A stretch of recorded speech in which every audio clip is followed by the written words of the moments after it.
Hi, I'm Sarah from The Upcoming. Such a pleasure to speak to you both. Maybe you could just kick off with a brief intro. I guess people have probably already familiar with the first season coming into the second, but maybe you can just set the scene a bit. What can people expect going into the second season of Kin? So the season two takes place with the Kinsleys kind of like top of their game, or inheriting a kind of an empire in Ireland, but with the greater spoils come a greater enemy, a much more wealthier, bigger enemy in the shape of the Batuks, the Turkish crime lord family. But what's probably what makes that pale in comparison actually is a much more malevolent and insidious kind of nemesis from within the family, and that's what threatens to break their bonds apart, or try and break the family apart, in the shape of Francis McGee and at times Brendan Kinsella, the patriarch. And I guess when you make one of these shows, you never really know how it's going to land, how it's going to be received, whether there will be a second season. When that cropped up, when you knew it was on the cards and you got the script, what was your first thought? How do you think it differed? I guess it's really upping the ante, upping the stakes, and also an opportunity to kind of get the band back together, so to speak. I was delighted when we got second series just because of who we got. Like, we all got to know each other so well on season one, and we shot during the dreaded COVID era when there wasn't much going on, and we sort of had a closer bond, I think, because of it. It was like our social life as well as our work life, and we got really close. So when we got the second series, I was delighted. And I also was real curious to see how things would run after everything that had happened in season one. Coming to each of your specific characters, I mean, thinking of Amanda, we've seen her go on a real journey, throughout the first season. And when we come into the second, all this tragedy that she's suffered has kind of taken her from a place of vulnerability, and it's perhaps hardened into something else. And she's really sort of taking on this role as the matriarch, as the kind of leader.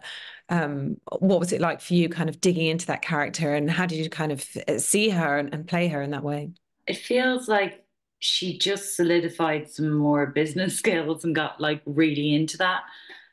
She really just started to own the game, and play it like she means it. She wasn't still learning the ropes like she was before. But then the thing about season two is, of course, it becomes a bit more international, and there's slightly higher stakes as things go to a much more intense level with the Turks, much higher levels of money. And then she kind of has to learn new stuff. And what I loved about it was that Amanda never loses the will to just learn something new, but also then get ahead of everyone. Once she learns it better than anyone, and then outsmarts them. I'm very not like her. And I sometimes feel like, am I as clever as Amanda? But I think as well, she pursued deeper truths in herself and in her life in different moments. But I think she struggles with it immensely because of the weight of the grief of her son, but raising her other son. It's her other son that she's so concerned about, and her eyes on the future all the time. So just found it really interesting to play her in a much more moving forward place with that whole thing. As Emmett, you probably remember the whole thing of her being obsessed with having a child. Yeah. So there's still, even though she's got this real hard edged thing, she's really a woman. She's really a woman and a mother, and so it was really enjoyable playing all the different facets of her. And for you, Emmett, playing Jimmy, and I guess even thinking about the dynamic between you and Amanda, that's really shifted, in terms of you're now following her as a leader rather than sort of the beginning of the first season. We saw you in quite a different place. How do you see his journey, and how has it been for you kind of digging deeper into your character? I mean, he loves Amanda. He loves the bones of her, and he probably and would do anything for her, and to a certain extent did do absolutely everything for her until it was absolutely too much for him to take, and he was brought to breaking point himself, where he had to certainly make some decisions, some hard decisions. And he's beaten, he's beaten in season one, and in season two he just keeps getting smacked down. I mean, there's no let up, and it's not just from the woman that he loves. It's from his brother. It's from his father. It's from all sides, and it's from the one thing that he holds close. One of the things that he would do anything for, and that's family. And he gets beaten by them over and over again, and it can be quite taxing and quite tiring and at times an incredibly vulnerable place to marinate in, I guess, for certain times. But you know, when you have partners like Claire and Aidan and Charlie, everybody. They support you in doing those things, and we have good fun in between setups, in between takes. We have been known to corpse quite a number of times during the scenes, and you need that. You need that for your own mental health, your own mental strength when you're delving deep into material that is described fucking beautifully by Peter McKenna. So it was a challenge, but you know, nothing worth having ever comes easy, and I loved it, and I embraced it, and I asked for more of it, and if we, who knows what happens in the future, but it was a remarkable time. Mm. And I mean, what an incredible cast, and you know, this amazing mix of, you know, a bit of a who's who in terms of veteran Irish actors and also fresh faces. So what was it like working together? And I guess it, you know, the show doesn't shy away from these dark moments, from the violence. You know, there is this kind of tension constantly through it. So I don't know whether that was kind of, as you were mentioning there, maybe difficult to navigate and having to kind of take breathers and sort of relax offset to be able to deliver that as well. I don't think it was. I think while it was violent, it wasn't gratuitous in any capacity. It was peppered with the violence from time to time. But I think the way the story is told and the characters and stuff like that, it almost earns that, I think. Yeah, well, sorry, it was their scenes and their lives are quite intense, but I like when you see little strange domestic moments. I think they're brilliant. Yeah. Private moments, that's always nice to play. And yeah, as Emmett said, there'd be a lot of levity off screen to keep it light and breezy. I wonder what it's like when you're doing a comedy. Do you go off screen and then like get real tense? Right. Cry in between takes. Yeah. Balance right. Yeah. In therapy together. And I guess in the making of this season, was there a scene that really stood out to you in terms of being challenging to pull off, or on the flip side, one that was a real highlight, or one that you're like most looking forward to audiences seeing? I'm really excited about how Britain so far has embraced our show, you know, and I'm super excited to see what they think of Brendan Kinsella. Yeah, I'm just really shocked at how much the people have taken it into their homes and into their hearts, and how, like, I live in England, so I get to see it probably a little bit more than Claire would, and the response has been ridiculous, and I've said it before, it's incredibly humbling. Highlights for me would be I don't know, I don't really know. I mean, I could pick so many scenes and so many good days that we've shot together. Myself and Claire had a beautiful. We had a breakup scene, and I really enjoyed that. It was an all-nighter, and we did that. Fabulous. That's cool. Yeah, I liked how it was shot as well. Yeah, it was really well shot and really well written. So it was like you're kind of like, just stand on the mark, say the words. Your homework's already done for you. Obviously, there's a little bit more to that, but you know, it was really well written and directed, and been able to.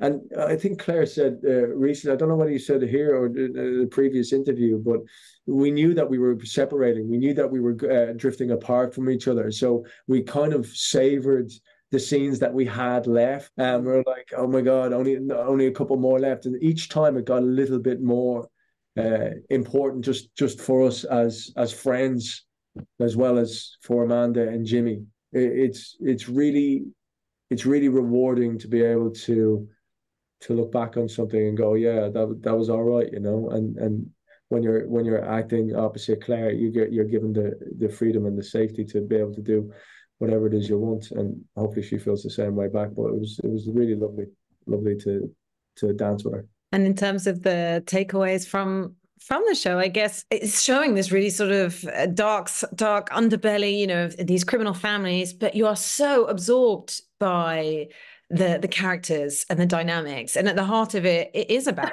family and how, despite the dysfunctionality of it all, it's like a magnet that, you know, everyone just keeps getting pulled back into it.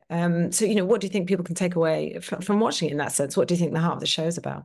I think it's always asked that question, hasn't it, Emmett? Like, what would you do though for your family members? Like, how your morals can shift when something happens to your brother or sister or mother or child or whatever it might be. That like things can shift within you when something really horrible happens. Like that's what it's always been pushing. What I love about Kin is that actually it's always also going, family is above everything else in the end. And that's used a lot. And I think even Amanda uses that when she dialogues with the Turkish woman. What I mean is that she also picks up intuitively that family is more important for her as well. And then they align. So I think there's always this weird thing of like, yeah, we're all gangs, we're doing all this stuff. There's money, there's drugs, there's violence. But no matter what, above all of that is like family and loyalty and the bond of blood. I think that theme is just so universal and everyone can get involved in that. Did you want to add anything, Emma, in terms of the other themes and the takeaways? Absolutely, yeah. I mean, I think the question kind of answers itself, and to Claire's point and all that sort of stuff. You can, despite being maybe savagely removed from their world or their industry or their job, should you like to say, but it's about it is about family. It's about being a brother, it's about being a father, it's about being a wife.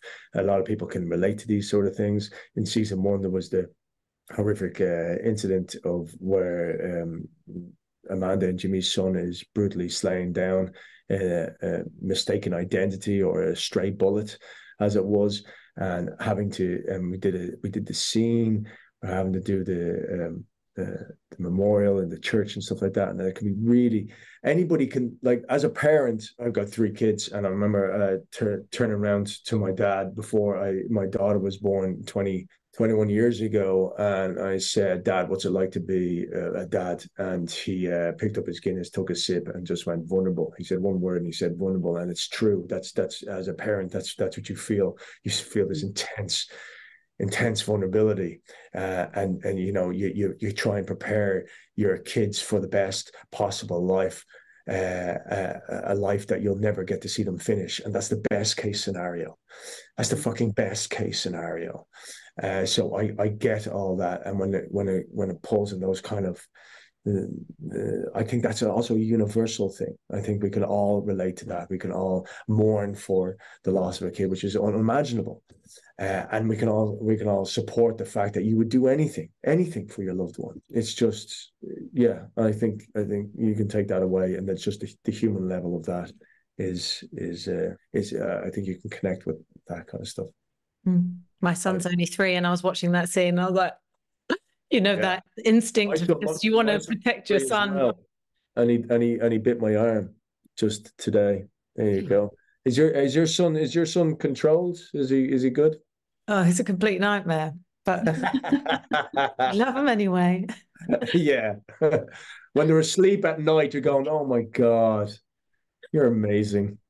And then they wake up at fuck off o'clock and they go, hey, let's play. And you're like, oh my God. You know, are we hoping for a season 3? And aside from this, you know, what can we see you in next, in terms of other projects? Yeah, I mean, it'd be great if we got season 3. We haven't heard anything. So we know as much as you do. But for myself, I made a few things last year that'll only gradually be released over the next while. And then I was doing theatre actually there for a while, but And I'm writing my next feature film, which I'm going to direct. So hopefully that'll happen over the next year as well. That's me, Emmett. No, you're going to be directing it as well. That's amazing. Yeah, Yeah. Claire's a fantastic writer. She did a movie called Herself. You should check it out. Everybody should check it out. It's amazing. Thanks. Emmett's just advertising my work for me today. I paid him to do it. Bribed him. Bribed him. Yeah, things are busy. There's a lot of momentum, and I did a couple of movies last year that will be probably coming out this year. But I mean, what do I know? I got a season 3 of The Tower comes out in sometime this year as well, and I'm working on a project right now. I'm not doing any writing. I'm not doing any directing. I have one string to my bow. I'm incredibly jealous of Miss Dunne. I don't know if you should be jealous of that now. And how do you see kind of saying about these all these amazing Irish actors in this? Seems like a great time for Irish set films and shows, and for Irish actors. And I saw Cillian Murphy winning that BAFTA yesterday. How do you see the health of the industry in Ireland? Good. Yeah. Well, we've already we were just talking about this in the previous interview. It's kind of one of those things where you're like, is there a science to this? I don't know. Like we've had a Screen Ireland department funding film for 30 years. We've had a kind of we've a lot of companies have set up in Ireland, but also because we have this we are a great location for filming as well. Sometimes that's made things probably grow over the last 10 years as people realized how great a location it can be. Our country has a lot of vivid location possibility. So I don't know what the reason is. There's no rhyme or reason, but it's definitely, we're a little bit in the spotlight over the last year or two with things like, Colleen Kuhn getting Oscar noms, and now all the lads are doing great. the fellas, the male actors are getting a lot of noms, and then there's also a lot of new female writers and directors and things like that as well. I don't really know what the science is, but there you go. It's exciting though. I mean, there's no doubt about that. It's exciting. It makes you proud. Hugely. And then Cillian was masterful in Oppenheimer, so it was richly deserved that he took home the BAFTA. I think it's great that there's loads of co-production going on across the board. Like we just have there's some films that you'd watch in festivals, and it's got like a production company from France, Luxembourg, Belgium, Ireland, America, England, all at the end of the credits. Like there's just so much co-production going on. I think it's great. It's like a global village now. So I don't know. It's all positive. 100%. Well, I think I'm out of time, but thank you so much for sharing all that with me. And I can't wait for everyone else to get stuck into this second season if they haven't already. It's just so amazing. I just get totally addictive watching. So congratulations on the show. Thanks a lot. Oh, thanks, Sarah. Thanks for saying that. Lovely to chat with you. Thanks. Bye.